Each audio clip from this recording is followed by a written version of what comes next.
थकित को शांति का वचन। भाई भगत सिंह के द्वारा जनवरी 25। कि तुम्हारा परखा हुआ विश्वास जो आग से ताए हुए नासवान सोने से कहीं अधिक बहुमूल्य है, यीशु मसीह के प्रकट होने पर प्रशंसा और आदर और महिमा का कारण ठहरे। पहला पतरस 1:7। परंतु तुम सियोन पर्वत के पास और जीतते परमेश्वर के नगर स्वर्गीय यरूशलेम के पास आए हो। इब्रानियों की पत्री 12:22।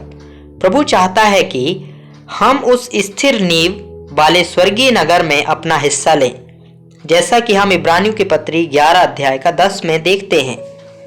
उस स्वर्गीय नगर के लिए हमें तैयार करने के लिए हमें प्रभु द्वारा शिक्षा और ताड़ना देनी होगी, क्योंकि प्रभु जिससे प्रेम करता है उसकी ताड़ना भी करता है, और जिसे पुत्र बना लेता है उसको कोड़े भी लगाता है।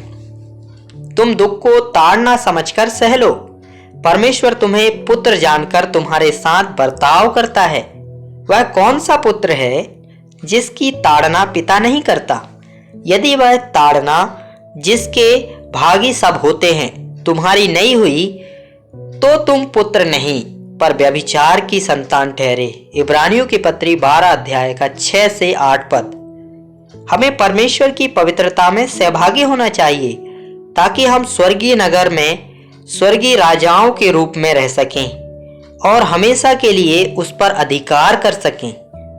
हमें निरंतर प्रभु द्वारा शिक्षित होना चाहिए।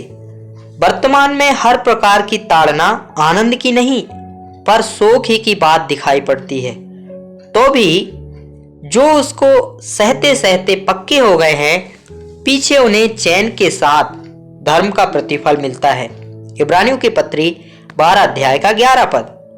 परमेश्वर का उद्देश्य इतना महान है कि वह हमें उस स्वर्गीय नगर में नागरिक और राजा बनाना चाहता है, ताकि हम उसके साथ राज्य कर सकें, जहां स्वर्गदूत हमारी सेवा करने के लिए नियुक्त किए गए हैं। इब्रानियों की पत्री 1:13-14।